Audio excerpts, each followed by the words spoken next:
تفضل السيد وزير العدل. بسم الله الرحمن الرحيم. يوم الاثنين الصبح تم برنامج متاع الهيئة العليا للصياغة وتنسيق الدستور، من فضلكم تفضل. والعشية عندنا جلسة، تفضل السيد الوزير. نستمع إلى السيد الوزير.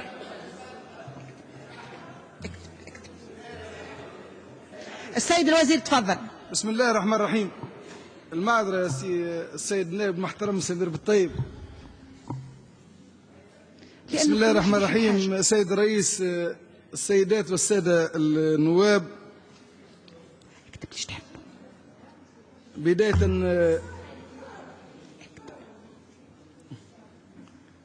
يشرفني الحضور بينكم اليوم، ونحييكم ونحيي حرصكم على السؤال والتنبيه إلى الأخطاء والنقائص إن حصلت، ونهنيكم مسبقا بعيد الأضحى المبارك إن شاء الله. وخلينا نفتحوا شوية باب أمل قدام شعبنا، نهنيه بهذا العيد المبارك اللي نتمنى إن شاء الله يكون عيد تآخي وعيد تحابب، وعيد يستحضروا فيه التوانسة الكل خارج قبة هذا المجلس المنتخب، وفي داخله يستحضروا فيه أنه التوانسة مهما تباعدت بهم السبل ومهما اختلفت بينهم الآراء والمواقف، فإن الذي يجمعهم ويوحدهم أكثر مما يفرقهم. والحمد لله أنه الثورة المباركة هي اللي جمعتنا تحت سقف هذه القبة، وأنه العيد إن شاء الله يكون فرصة للتطهر مما يمكن أن يكون بيننا من وبين بعض التونسيين من أحقاد وضغائن، وأن يقع التأكيد ونتأكد وأنه تونس من نجم نبنيها إلا مع بعضنا يد واحدة، كما حققنا ثورتنا مع بعضنا وبالنضال المشترك وبالجهد المشترك وبالعطاء المشترك. من نجموش نبنوا بلادنا من جديد، ومن نجموش نحققوا هدف ثورتنا إلا بنفس المنهج ونفس الخيار التشاركي، الخيار معناها التوافقي، الخيار الذي يفتح الباب ويفتح المجال أمام كل التونسيين من أجل خدمة بلادهم وصياغة حاضرها ومستقبلها. بالنسبة لبعض الأسئلة اللي طرحت في خصوص بعض القضايا اللي تتعلق وتهم بوزارة العدل، في الحقيقة الأسئلة اللي طرحت في أغلبها معناها عندها شيء من الخصوصية، وأنا سأبدأ بأول سؤال طرحه سي هميلة حول معناها كيف يبقى بعض الناس إلى حد هذه الساعة، أو كيف يمكن في تونس بعد الثورة أن يبقى أشخاص رهن الإيقاف 14 شهرا دون محاكمة ودون حتى استنطاق. واعطيهم مثال متاع حالة خاصة لست في حاجة إلى ذكر معناها الأسماء حماية لأعراض الناس وحماية معناها لما هو واجب من محمول علينا واجب تحفظ. نقول أنه مسألة إيقاف التحفظي الوخيان المحامين ورجال القانون يعرفوا الشيء هذايا، نظمته مجلة الإجراءات الجزائية صلب الفصل 85 من هذه المجلة، ونظمته كذلك نفس المجلة صلب الفصول اللي تهم دائرة الاتهام، واللي نأكدوا كونه ما ثم حتى الآن حد موقوف في تجاوز للأجال القانونية، وما ثم حتى حد موقوف، ويستحيل أن يكون هناك موقوفا على ذمة التحقيق أو ذمة دائرة الاتهام دون أن يقع استنطاقه. بعض الحالات ربما فترة إيقافها طالت بسبب ما تتطلب القضايا المحالة من أجلها من أبحاث ومن استقراءات. تعرفوا كونه الآن بعد الثورة وحتى خلال هذه الأيام الكثير من الناس المتهمين، ونقول المتهمين بارتكاب جرائم فساد مالي وبالاستفادة من علاقاتهم بالرئيس المخلوع وبعائلته، أحيلوا أمام القضاء بتهم تتعلق بالأساس بالاستيلاء وبمعنى الاستيلاء على أموال عمومية، وأنه هذه القضايا تتطلب اختبارات لأنه مش يمكن البت فيها معناها دون اختبار. وتعرفوا الاختبارات معناها تاخذ وقت أولا، وثانيا أنه كل متهم وكل مظنون فيه متمسك بحقه في الطعن في كل القرارات. نحن الآن بعض المتهمين اللي يتشكاوا من مدة إيقاف مطالوا يطعنوا بالاستئناف وبالتعقيب في قرارات رفض مطالب إفراج، والعميد معناها فاضل موسى يعرف ماذا يعني الطعن في قرار مطلب إفراج، معناها النظر في مطلب إفراج من حاكم تحقيق.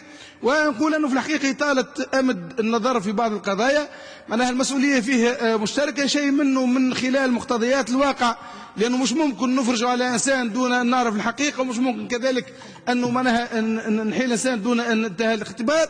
والمتهمين أنفسهم ومحاميهم للأسف الشديد أحيانا يكونوا شركاء في إطالة أمر التقاضي من خلال بعض الطعونات اللي هي حقهم الطعن، حقهم من نجم حتى حد يمنحهم منه، ولكن بعض الطعونات تعرفوا كونوا على المستوى القانوني ما عندها حتى معناها قيمة قانونية، والرغبة حاصلة إن شاء الله على سرعة الفصل في هذه القضايا وسرعة البت فيها وإحالتها على المحاكم، والقضاء هو اللي يقول كلمته سواء بالحكم بالإدانة إذا ما توفرت لديه حجج قاطعة غير قابلة للدحض، وهو المؤهل كذلك للحكم بالبراءة. مثل هذه القضايا حساسيتها ونوعيتها مش قاعدة تأثر بأي شكل من الأشكال لا على التعاطي القضائي ولا على التعاطي مع هؤلاء المتهمين في السجون وعلى التعاطي مع عائلاتهم. نحن نتعامل معهم باعتبارهم مواطنين توانسة وحيلوا من أجل اتهامهم بارتكاب جرائم، لهم ما لكل التونسيين من حقوق وعليهم ما على كل التونسيين في مثل وضعهم بطبيعة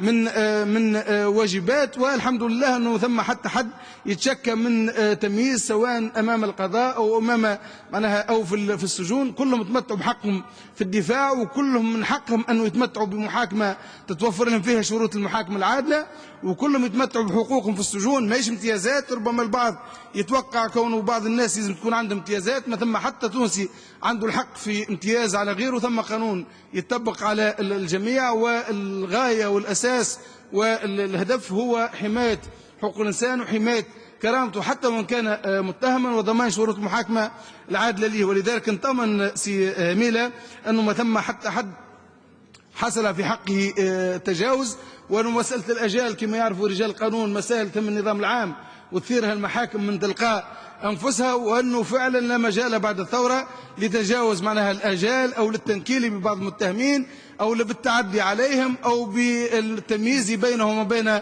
غيرهم لا في السجن ولا أمام القضاء. وهذا الحمد لله ثابت.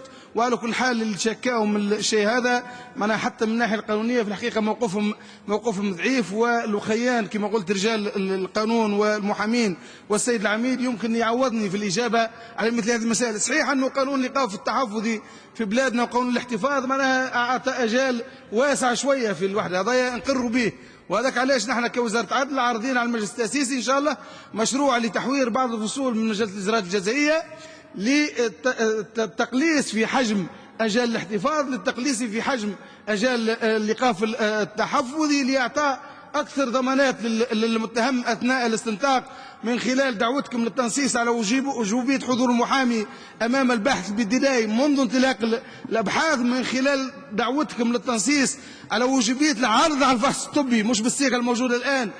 هل تريد أن تعرض على الفحص الطبي أم لا؟ لا، التنصيص على وجوبية العرض على الفحص الطبي حال إتمام الأبحاث، والتنصيص كذلك على وجوبية استجابة المحاكم لكل المطالب العرض على الفحص الطبي التي تتوجه إليها. وإن شاء الله تلقوا الوقت باش تنظروا في هذا الموضوع، كما إن شاء الله تلقوا الوقت باش تنظروا في مشروع معناها قانون لتحوير ما ينص عليه القانون التونسي في خصوص جريمة التعذيب من خلال توسيع دائرة التعذيب والإقرار بأن التعذيب هو تعذيب مادي ومعنوي، من خلال الإقرار بأنه بالتجديد في عقوبة جريمة التعذيب، من خلال أنه المتهم بالتعذيب هو من يمارس التعذيب وهو من أعطاه التعليمات وحرضه وهو من يحاول التستر عليه، من خلال تنصيص أنه جريمة التعقيب على أن جريمة التعقيب جريمة لا تنقضي بمر الزمن تبقى المعايير والمواثيق الدولية، ومن خلال كذلك التنصيص على أن كل ما ينتج عن التعذيب من اعترافات في الجزائي أو من التزامات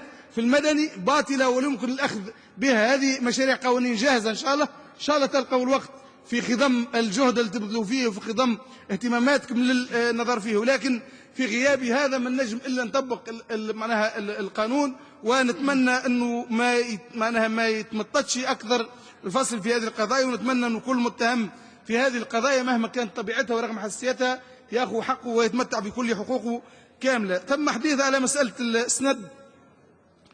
قضية السند هو مجموعة من الشباب أحيل بتهمة ارتكاب بعض الجرائم من بينها جريمة قتل. تعرفوا أحداث السند اللي حصلت في المعهد الثانوي في السنة الفاردة، هؤلاء يتحالوا على القضاء، تم الحكم ضدهم بأحكام، حقوقهم مضمونة من خلال ما هو مخول لهم من حق الطعن بالاستئناف، من حق الطعن كذلك بالتعقيب بعد الاستئناف، وحق مضمون إذا كان عندهم شك في أنه ربما هناك شيء من الضغط معناها على الأسرة القضائية في الجهة ذيك، عندهم إجراءات اللي نجم يقوموا بها، مثل طلب بالاستجلاب، والعميد يعرف كل خير يعرفه، مثل طلب بالاستجلاب وإحالة القضية على محاكم أخرى. لكن نقولوا هذه قضية تم فيها بحث، تم فيها تحقيق، تم فيها معناها تعرض لدار اتهام، مارسوا المتهمين فيها كل معناها ما هو مخول لهم قانونا من حق الطعن. ولكن على كل حال الحكم الابتدائي لا يعني نهاية الإجراءات ولا نهاية البت، مازال قدام الاستئناف، مازال قدام التعقيب،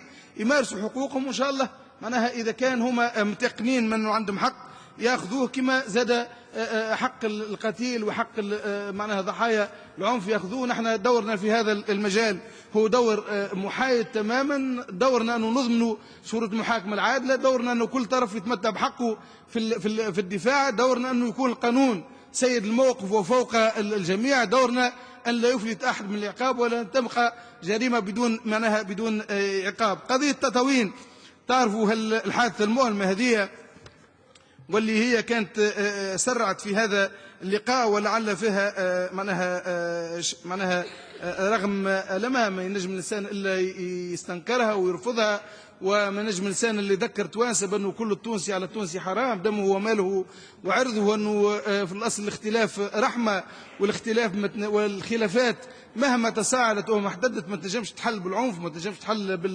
بالقتل، وما تنجمش تحل بأي شكل من أشكال العنف سواء كان مادي أو معنوي. أعتقد أن هذه الحادثة تعهد بها القضاء منذ حدوثها، والأبحاث جارية، وتم تعهيد قاضي التحقيق في تطوين بهذا الملف، وأملنا أن إن شاء الله السادة القضاة بكل استقلالية وبكل حيادية يتوصلوا إلى كشف الحقيقة، كشف حقيقة ما حصل بالضبط، كشف حقيقة العنف الذي مورس، كشف حقيقة القتيل هذا اللي إن شاء الله ربي سبحانه وتعالى يتقبله برحمته، وإن شاء الله ربي سبحانه وتعالى يلهم عايش.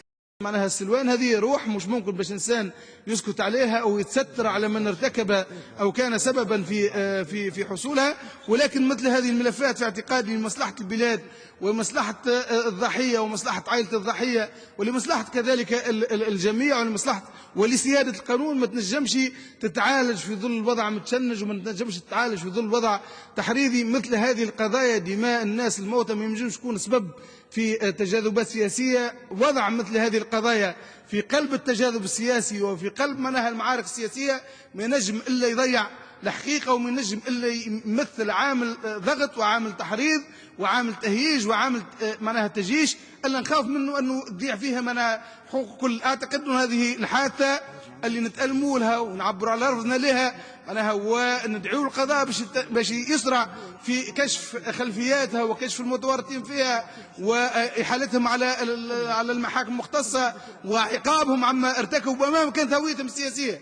باش نكونوا واضحين، ليس هناك أحد فوق القانون، لا من المنتمين للأحزاب الحاكمة ولا من المنتمين للأحزاب الغير الحاكمة، لا المنتمين للأحزاب الموجودة في هذا المجلس ولا الأحزاب الموجودة خارج هذا المجلس. ليس لنا في هذه المرحلة من تاريخ تونس أن يكون هناك أحد فوق القانون مهما كانت هويته ومهما كان اسمه ومهما كان انتماؤه ومهما كانت الجهة اللي ينتمي عليها ومهما كان الشعار الذي يرفع. لا تبرر القتل، شرعية الشعارات وسرية المطالب لا تبرر القتل، شرعية الشعارات وسرية المطالب لا تبرر العنف، شرعية الشعارات وسرية المطالب لا تبرر تجاوز القانون والتعدي على حق بعضنا البعض. نحن مفروض علينا وليس لنا من خيار إلا التعايش، والتعايش يقتضي أن يحترم أحدنا الآخر مهما كانت حدة الخلافات، والتعايش يقتضي أن تقف حريتنا عند حرية الآخر. إذا كان ما اقتنعنا بهذا راهو مش ممكن نبنيو بلاد ومش ممكن نبنيو معناها نحققوا هدف الثورة ومش ممكن تقدم ببلادنا. وخيارنا أنه لا أحد فوق القانون، لا أحد يمكن أن يكون فوق القانون، وهذا واضح وصريح. وإن شاء الله نتائج الأبحاث ونتائج تحريات ونتائج تحقيق تنتهي فعلا لتحقيق هذه القادة. وأدعو كل خيان إلى تحرير هذا الملف من التجاذبات السياسية. نتفهم أنه كردة فعل أولية يمكن يقع هناك نوع من التحريض، نتفهم أنه كردة فعل أولية يقع التشكيك في الأمن والتشكيك في الطبيب الشرعي والتشكيك في القضاء، حتى وهو مازال ما قامش إلا ببداية التعهد بالملف. نتفهموا هذا في مرحلة أولية، لكن راهو التشكيك في كل شيء والتفكيك في مسألة الدولة ما ينجم يؤدي إلا للفراغ، وما ينجم يؤدي إلا للتشكيك في كل هذه الدولة. نعم ربما هناك بعض النقائص، ربما هناك بعض السلبيات، ولكن هذه السلبيات يجب أن تكون حافزا لنا لتشجيع القضاء على مزيد الشجاعة وعلى مزيد التمسك بالاستقلالية. يجب أن تكون حافزا لنا لتشجيع عوان الأمن على مزيد الشجاعة وعلى مزيد التمسك بالاستقلالية والتمسك بالحياد. يجب أن تكون حافزا لنا على مزيد حماية النظام العام وفي حماية البلاد وفي حماية حدودها وفي حماية ريتها. بعض النقائص وبعض الإخلالات إن حصلت لا يجب أن تكون سببا في أن نتحول جميعا لمحرضين ضد الجيش ولمحرضين ضد الأمن ولمحرضين ضد القضاء، لأنه مثل هذا التحريض لا ينفع أحدا، ومثل هذا التحريض لا يفيد أحدا، ومثل هذا التحريض في الحقيقة نجم يكون سبب في معناها الإضرار بين الكل والإضرار ببلادنا. مسألة معناها نقطة أخرى، مسألة قانون الإرهاب والموقوفين على ذمة قضية هذه المتعلقة بالاعتداء على سفارة الولايات المتحدة الأمريكية. في الحقيقة عدد الذين أحيلوا على قضاة التحقيق في تونس على خلفية هذه القضية، قضاة التحقيق في محكمة الابتدائية بتونس، لأن هناك مجموعة أخرى على علاقة بمحصلة من قتل لبعض المتظاهرين بمناسبة هذه القضية تعهدت بهم المحكمة العسكرية. عدد الذين أحيلوا على القضاء العدلي 122 مشبوه فيه أو 122 متهم. حالة هؤلاء فيهم 3 بحالة فرار، ومن بينهم 13 أبقاهم السارق قضاة التحقيق بحالة صراحة على ذمة القضية، والبقية موقوفين على ذمة الأبحاث وعلى ذمة هذه القضايا، والأبحاث تسير بشكل يعني سريع ودقيق إن شاء الله لكشف كل الأطراف التي تورطت في هذه القضية، سواء بالتحريض أو بالمشاركة الفعلية أو بالتستر على من ارتكب هذا الفعل، ولغلق الملف. وإن شاء الله هذا الملف يتم غلقه في أقرب الأوقات، علما أن المحالين في هذه القضايا محالين على أساس أحكام المجلة الجنائية ومش على أساس أحكام قانون الإرهاب. كلمة فقط بالنسبة لهذا القانون اللي يكثر حوله الحديث بهذه المناسبة. بلادنا ككل بلدان العالم بقدر ما هي في حاجة إلى قوانين تحمي حقوق الناس وتحمي وتوفر شروط المحاكمة العادلة، وهذا يتم من خلال القوانين الإجرائية أمام السيد بحث البداية أمام المحاكم. بقدر ما هي كذلك في حاجة إلى قوانين تضمن حماية البلاد وأمن البلاد من الجرائم المنظمة وبعض الأفعال التي ترتكب أحيانا لا يمكن وصفها إلا بأنها جرائم معناها إرهابية.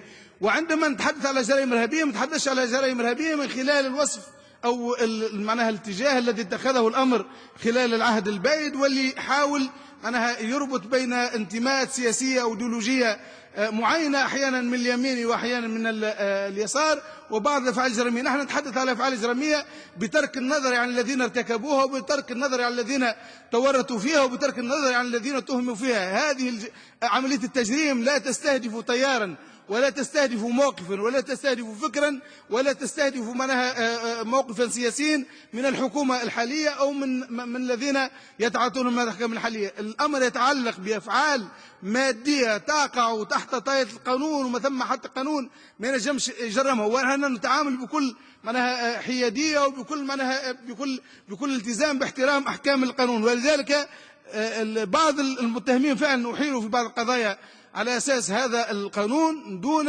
أن تكون الإحالة من نفس المنطلق على المستوى الفلسفة وعلى مستوى الخيار، ودون كذلك أن يتم المساس أو أن يسمح المساس بأي حق من حقوق المتهمين. كل متهم أحيل تضمن له كل حقوقه الأساسية، والسيد وزير الداخلية كان يأكد التزام الوزارة والتزام عوان الضابط العدلية باحترام حقوق المتهم بأن تنتزع منهم الاعترافات عن طريق التعذيب، بأن لا يتم تلفيق التهم ضدهم، بأن تكون عملية الاستنطاق في ظروف معناها عادية تبقى أحكام مجلة الإجراءات الجزائية وتبقى ما تقتضيه كل المواثيق الدولية من حماية للحرمة الجسدية وللحرمة المعنوية. هذا معناها الإحالة تكون خارج كل حالات الاستثناء اللي نص عليها قانون معناها مقاومة الإرهاب في معناها صيغته الموجودة الآن، أن الإحالة والتحقيق والبحث يتم في إطار الشرعية وبتوفير كل شروط المحاكاة العادلة وحق الدفاع من حضور محامين معناها وغيره، بعيدا عن كل الضغوط. والرغبة إن شاء الله كذلك بالنسبة لهذا القانون، الرغبة أن يتم تحوير هذا القانون، أو أن يتم على كل حال عرض الأمر على هذا المجلس للبت في هذا القانون في غيره، لأن بلادنا فعلا تعاني من ترسانة قوانين لا تنسجم مع المعايير الدولية ولا تنسجم مع طموحاتنا ومع أمالنا الهادفة لحماية الحرية والكرامة وتحقيق العدل بين معناها الجميع. رغبتنا أن هذه القوانين يتم مراجعتها من السلطة الأصلية، السلطة اللي هي بيدها معناها التشريع، سواء كان بإلغائها تماما وتعويضها بقوانين أخرى، سواء كان بتعديلها بما ينسجم مع المعايير والمواثيق الدولية، وسواء كان تحويرها بشكل معناها جزئي. ولكن نقول أنه الخيار في الآخر بيدين هذا المجلس والخيار بيدين هذه المؤسسة، وإن شاء الله نتمكن من عرض مشروع معناها عليكم اللي نسعى فيه إلى ضمان الانسجام والموائمة بين إرادتنا في مواجهة الجرائم المنظمة والتصدي بكل معناها إيجابية وبكل فاعلية لكل الجرائم التي تهدد أمن بلادنا الداخلي والخارجي، وبين المؤاومة بين احترام حقوق الإنسان وضمان المحاكمة العادلة وابتعاد عن كل الصيغ المحاكمات الاستثنائية وكل الصيغ التي يمكن أن تعطي شرعية لتجاوز المحاكمات، ويجب أن تتم كلها، وهذا خيارنا في إطار الشرعية ولا شيء خارج معناها الشرعية. مسألة القضاء والضغوط اللي تعرض لها الأخ فيصل الجلاوي، نقول في الحقيقة فعلا هناك محاولات للضغط على القضاء، مثل ما أن هناك محاولات للضغط على الأمن عندما يتعهد بالبحث في بعض القضايا. أول ما يتوقفوا بعض الناس تتجمع الناس قدام مراكز الأمن، حتى واحد يطالب بإطلاق السراح، واحد يطالب باسترجاع المحجوز، واحد كذا. نفس الشيء حاصل، وللأسف الشديد أن محاولات الضغط هذه أحيانا تصدر من مناضلين ناضلوا، وكم ناضلوا من أجل استقلال القضاء وكم ناضلوا من أجل سيادة القانون في البلاد. والأسف الشديد أن هذا الضغط أحيانا يمارس من طرف أحزاب تؤمن باستقلال القضاء وتدافع عليه. نقول أنه هذه المحاولات في الحقيقة ما تنجم تكون إلا محاولات مرفوضة. وأنا أعتقد أن القضاء المستقل الذي يمارس دوره في حماية الحريات وحماية أرواح الناس وحماية أعراضهم، القضاء المستقل المؤتمن على تطبيق القانون في هذه البلاد وضمان علويته، القضاء المستقل المؤتمن على ضمان المساواة أمام المحاكم وأمام القانون بين كل التونسيين والتونسيات، سواء كانوا في المعارضة أو في الحكم، هو الضامن لحق الجميع. ليس من مصلحة أي حزب مهما كان موقعه اليوم في السلطة، ليس من مصلحة أي طرف، ليس من مصلحة أي جهة، ليس من مصلحة أي منظمة أن تضغط على القضاء وأن تجعله يعمل تحت الضغط. نحن نلاحظ فعلا ونتألم عندما نلاحظ أن هناك حملات تشن أحيانا ضد القضاء عن طريق بعض وسائل الإعلام، عن طريق منها تظاهرات، عن طريق بعض منها الإعلانات، عن طريق بعض التصريحات، في محاولة للضغط عليه من أجل اتخاذ موقف معين من حادثة معينة أو من قضية معينة. نقول أنه لو استجاب القضاء لهذه الضغوط فتلك الطامة الكبرى وتلك عنوان فشلنا في بناء تونس الحديثة وفي بناء قضاء مستقل. لأنه مش ممكن باش نحقق معناها ما نطمح إليه من تونس الحرة، مش ممكن باش نحقق ما نطمح إليه من معناها بلاد تبنى على أساس معناها المساواة وتبنى على أساس العدل وعلى أساس الإنصاف. مش ممكن باش نحققوا أهداف الثورة، مش ممكن باش نحققوا طموحات شعبنا إذا كان ما ثماش قضاء مستقل. النجاح في بناء القضاء المستقل هو عنوان المرحلة المقبلة، وهو عنوان نجاحنا أو فشلنا في تحقيق أهداف ثورتنا المجيدة.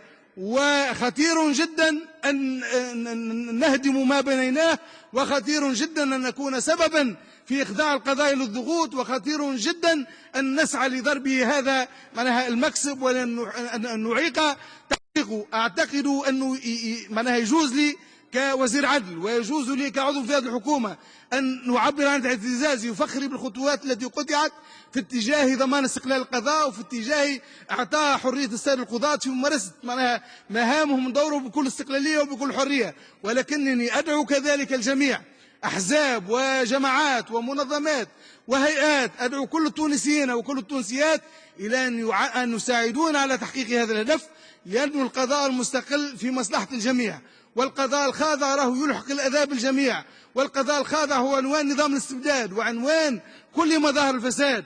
نحن نريد أن نبني تونس الجديدة، ونريد أن يكون أساس هذه البلاد التي معناها نحب نطورها ونحب نحقق أهداف الثورة فيها، أساسها أساس كبير برشا، هو ذا القضاء المستقل. في الأصل لازم نتعاونوا على تحرير القضاء من الضغوط، في الأصل لازم نتعاونوا على معناها ضمان استبعاد القضاء من كل التجاذبات السياسية.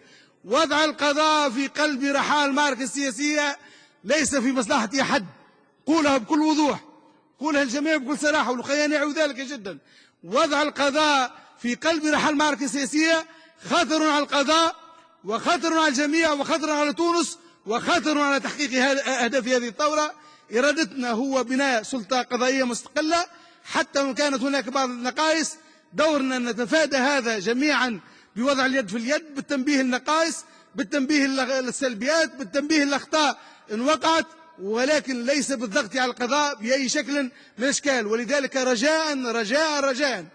رجاء وأنا من موقعي هذا أناشد الجميع أن يسعوا قدر الإمكان معنا اليد في اليد من أجل بناء هذه السلطة المستقلة، ومن أجل تجاوز كل العقبات القانونية والتشريعية والمادية والواقعية التي تحول دون ذلك. ونقول مرة أخرى الجميع: القضاء المستقل الذي يعمل بعيدا عن الضغوط، القضاء المتحرر من كل الاعتبارات السياسية، القضاء المتعالي عن كل الحساسيات وعن كل الحزازات وعن كل من التجاذبات، هو الضامن للحريات، هو الضامن للحقوق، هو الضامن لبناء تونس الجديدة. إن شاء الله نتعاونوا من أجل تحقيق ذلك.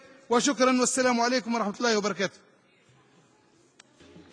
بعد التشاور مع رؤساء الكتل وكذلك مع السادة والسيدات النواب اللي غير منتمين، الخيار يتجه بالقرار إلى أن يكون ضمانا لحقوق زملائنا الباقين، وهم 50 نائب ونائبة ما زالوا ما تدخلوش، فإنهم يواصلوا هذا الحوار ويطرحوا أسئلتهم ويسمعوا الأجوبة، وكذلك ضمانا وإعطاء فرصة لكل السادة الوزراء اللي تم سؤالهم أن يعطونا إجابة ضافي، أنه يوم الاثنين بعد الظهر أنه الجلسة تكون مواصلة للحوار مع الحكومة. الجلسة ستبتدأ الساعة 2:30، يعني مضي 2.5 ساعة بعد الظهر، لأنه في الصباح باش يكون مخصص للعمل التأسيسي. إن شاء الله نبدأ في الوقت. عندنا 50 زميل وزميلة اللي مازالت عندهم أسئلة، وعندنا أيضا أجوبة متاع السادة الوزراء وخاصة السيد وزير التنمية اللي جاته كثيرا من الأسئلة واللي باش نبدأ بالحصة بإجابته. إذن يوم الاثنين 2.5 ساعة. إذن يوم الاثنين، وجلسة يوم الاثنين المخصصة للحوار مع النواب تصبح يوم الأربعاء. هذا إذن الأربعاء مضي 2.5 ساعة. تفضلوا.